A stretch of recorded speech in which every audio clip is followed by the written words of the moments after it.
పాపాలు పూర్తిగా చేసినప్పుడు ఏం జరుగుతుంది? సృష్టి టెస్ట్ ట్యూబ్ బేబీ సెంటర్లోనూ ఇదే పరిస్థితి.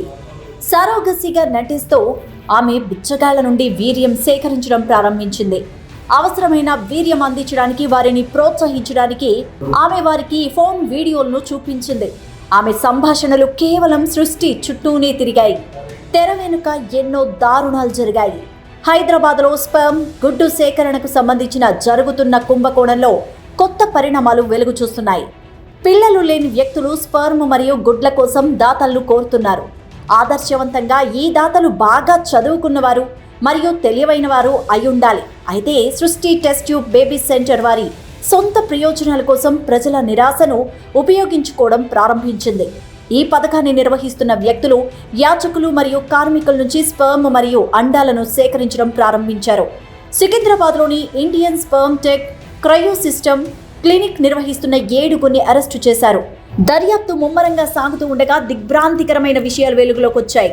క్లినిక్ నుంచి ఐవీఎఫ్ మరియు సరోగసీకి సంబంధించిన అనేక రికార్డ్స్ను కూడా అధికారులు స్వాధీనం చేసుకున్నారు. క్లినిక్ యజమాని పలువురు సాంకేతిక నిపుణులను ఏజెంట్లుగా నియమించుకున్నారు. ఈ ఏజెంట్లు బిచ్చగాళ్లు మరియు కార్మికుల నుంచి శుక్రకణాలు, గుడ్లు సేకరించడం ప్రారంభించారు.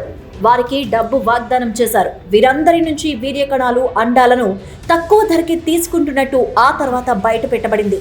అసిస్టెడ్ రిప్రొడక్టివ్ టెక్నాలజీ మార్గదర్శకాల ప్రకారం ఆరోగ్యవంతమైన వ్యక్తుల నుంచి, ముఖ్యంగా 21 మరియు 55 సంవత్సరాల మధ్య వయసున్న వారి నుంచి వీర్యం పొందాల్సి ఉంటుంది.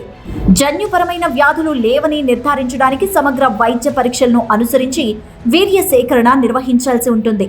అయినప్పటికీ దాత నుంచి వీర్యం తప్పనిసరిగా 25 సార్లు సేకరించబడాలి మరియు ప్రతి నమూనాను ఒక మహిళ గర్భం దాల్చడానికి ఒక్కసారి మాత్రమే ఉపయోగించవచ్చు.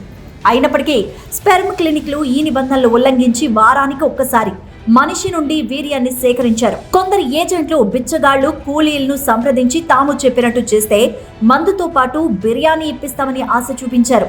లేకుంటే 500 లేదా 1000 రూపాయలు చేతిలో పెట్టి పంపినట్టు తెలుస్తోంది. అయితే కొందరు మహిళలకు 20,000 వరకు చెల్లించేవారని తెలుస్తోంది. నిందితులను మళ్లీ అదుపులోకి తీసుకుని తదుపరి విచారణ చేపట్టాలంటూ పోలీసులు యోచిస్తున్నారు. అదనంగా వీర్యం సేకరణ సమయంలో నిర్వాహకులు మరొక పద్ధతిని ఉపయోగించారని నివేదించారు. దాతలు వారి లైంగిక ప్రేరేపణను మెరుగుపరుచుకోవడానికి సన్నిహిత వీడియోలను చూపిస్తున్నారని కూడా ఆరోపించారు. ఇది వీర్యం సేకరణను సులభతరం చేసింది.